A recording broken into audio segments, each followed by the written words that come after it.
We do not play with the Ouija board in any circumstances. Put it down. You'll be waking up some scary demons. Welcome back to another true story animation. This time we're here to meet a guy who lost his eye. Before we get into it, make sure to hit like on this video, otherwise you have to give your eye to this guy. Let's get into it. Headset on. Hello mister, where did your eye go? Tell me all about it. Hi guys, I am Parker. Hi Parker. And people bully me by calling me One-Eyed Parker.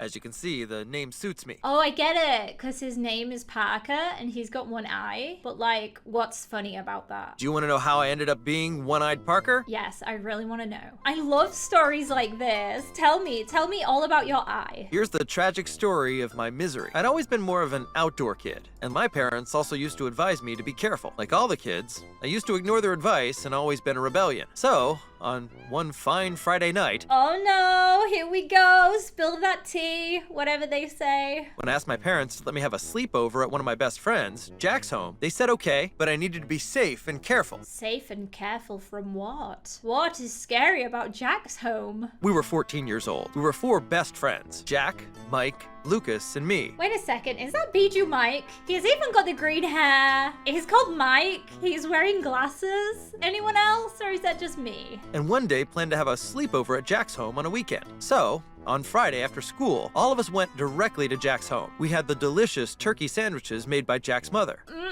They do look good. Look at that. Perfect. Square. After having dinner, we went to Jack's room that had Xbox. Jack said, let's play Xbox, and that he hadn't played in a long time. We started playing video games on Xbox. What Xbox game is that? We played the games for about 2 hours that we didn't realize until Jack's father came to his room to stop us from playing so much video games by saying that it would affect our eyes. Jack's dad has come in with a literal stop sign. He'd be waving it in front of the TV though, like he usually does this. It's time to stop. It's time to stop, okay? Can you imagine? Does he do this to his wife as well? His wife is straight chilling watching a TV show. He turns up with a stop sign. It's time to stop. So, I and Mike said that we should play something else. We couldn't agree on something for some time, so we started talking about our other classmates and upcoming school projects. It really annoys me when parents get the idea that playing video games can hurt your eyesight. It can if you're not gaming in the proper correct way. If you protect your eyes wearing the gaming glasses, I don't see a problem. So it's just the blue light that affects you, really. Jack's dad, get educated. Educate yourself on games. Lucas said that we should play a haunted board game and said that it would be fun. Oh honey, when is this ever a good idea? We do not play with the Ouija board in any circumstances. Put it down. You'll be waking up some scary demons. Mike was so afraid of ghosts, so he resisted.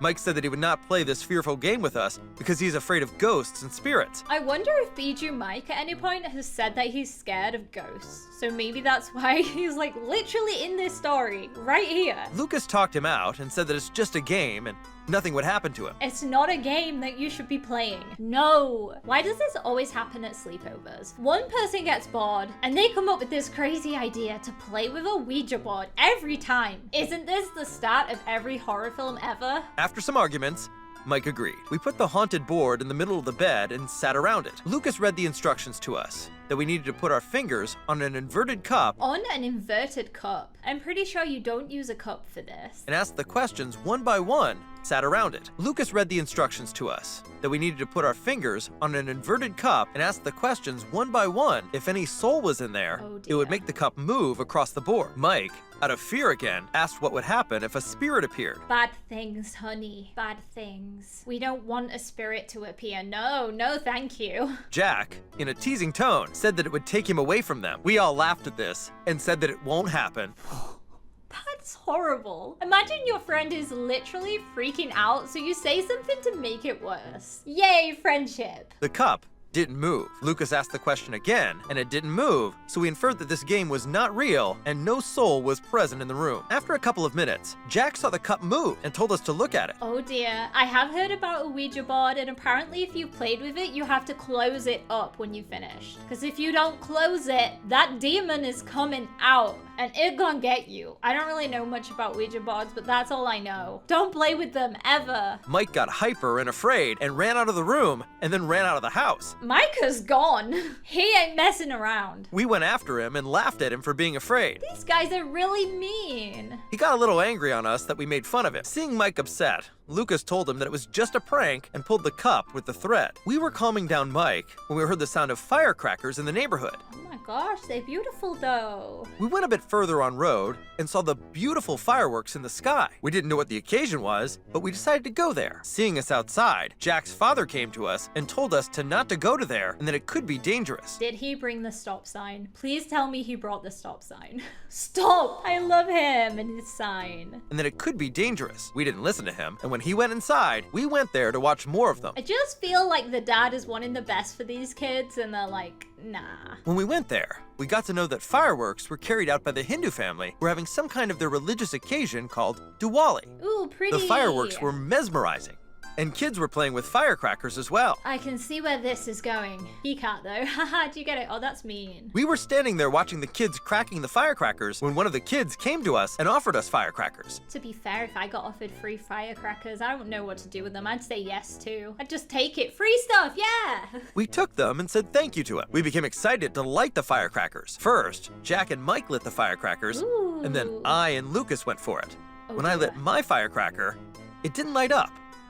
So I went near to it to see what went wrong. Oh no. As soon as I approached the cracker, it lit up and got into my right eye. Oh no. I started screaming because the pain was unbearable. I could not imagine how painful that is. In your eye as well, that must have been so scary. I started screaming because the pain was unbearable and my eye was bleeding. Mike, Jack, and Lucas got afraid. Jack ran to his home and called out his parents. When they came to me, they also got afraid and started yelling at Jack that why did he take us here? Oh, it's not Jack's fault, but oh my gosh, what a horrible situation. Jack said that he was sorry and didn't know this could happen to me. Jack's mother called for an ambulance immediately. The ambulance got there in a couple of minutes and they took me to the hospital. That must have been so scary. A sleepover gone wrong. I feel like the spirit from the Ouija board has cursed this poor guy. Meanwhile, Jack's father called my parents at my home I bet they were so worried. and told them that there had been a mishap with me. My parents got upset and they came to the hospital as soon as they could. That must be awful news to receive. About your child being hurt with a firecracker? Jeez. Nurses took me to the emergency room. I fainted due to the pain. Oof. After a couple of hours, when I came back to my senses, I felt a bandage on my right eye. Oh no, I would definitely panic at this point. And it hurt a lot. I could see clearly with one eye open who was entering into the room. When they came a bit closer, I saw those were my parents, alongside the doctor, with their saddened faces. Oh no, are they about to tell him he's lost his eye? I would be so sad if that happened. Poor kid. First thing I said to them was that I was sorry and not to be upset. Oh, he's apologizing when he's the one that's been injured. You can tell he's a good kid. I said my eye would become better in a couple of days, and that it was a minor injury. It was the time that I feared to see their faces. They then told me that I lost my eye, and that I would never be able to see through it. Darn it. That news is so sad. I feel bad for him. I wouldn't recommend playing with firecrackers or fireworks at all. Non-stop. I went into shock hearing that and realized I couldn't do anything. I wasn't able to go back in time to listen to Jack's father. Shout out to Jack's father, the most sensible guy in this story. It's better to be safe than sorry. All I left with then was to regret my whole life for not listening to elders. I still remember the scene having my eye bled and the pain it gave me. Now, I can't get the blessing of having both eyes again. Isn't it crazy that because of one situation, this guy's life has changed forever? So sad. Well, the moral of the story, listen to your elders. They have experience. They know what they're doing. And second, don't play with anything that could potentially blow up. We want to keep these eyes, okay? If you enjoyed this video and you want to watch another animated story, click here and let's go watch it together.